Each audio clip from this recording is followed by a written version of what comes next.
So this is how you get National Geographic Certified Educator. First thing that you need to do is to join National Geographic online workshop. You need to access National Geographic website and go to Educator Certification Program section, and you will find the detail how to watch the video. The video will give you a brief introduction to National Geographic philosophy on how to teach students about the world and how it works. This video is one of my favorite part of the online workshop.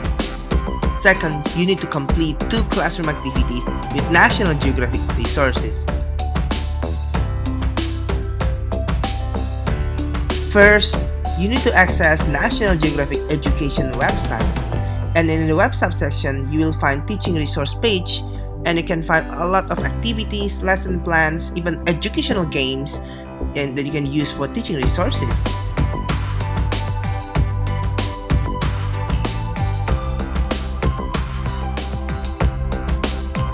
In the second activity, I choose Top Crop Game and Teaching with Google Earth.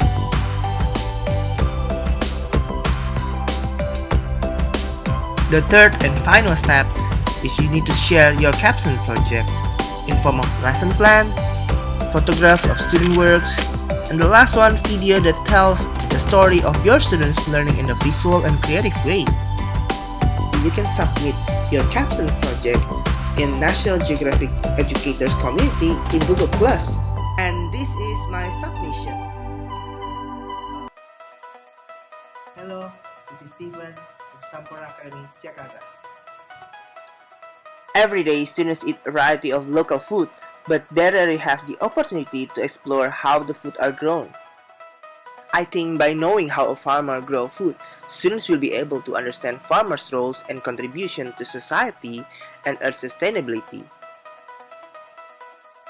Our school is located in the most crowded area in Jakarta, the capital city of Indonesia. As one of the largest rice producer country in the world, we started to think how we can visit local farms in our country. After looking at the amazing teaching material from National Geographic, I decided to use Google Earth to discover satellite imagery and footstep visualization of farms in our country. Students also discover different farms around the world, and they start recognizing various types of farms that produce diverse food in many countries.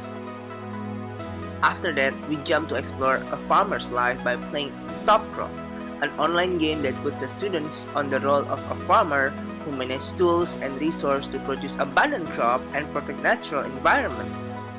In this interactive game, students will deal with farming issues such as weeds, insect pests, drought, and poor soil nutrition. From that, we are able to discuss how this issue can be solved with available tools they have, such as pesticide, crop rotation, and herbicides. This gives me new respect for farmers in real life because it's shown me that more and more times, it's not all about just digging a hole and planting a seed. It's about planning ahead and choosing what to do next. After I played Top Crop, I was asked to write a reflection on select tools that I took from Top Crop game and write a reflection on what I learned from the tools and what I could use them for and the benefits and drawbacks. So what I really like is the environment, which is like expansion of the field, so we can grow a lot of crops and get a lot of food and yield, and then the drones to monitor the bugs or any problems, and satellite images to monitor even more.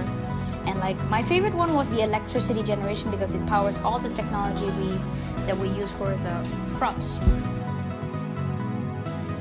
As an educator, I love seeing my students going beyond understanding the facts and taking action to be part of something greater to make the world a better place.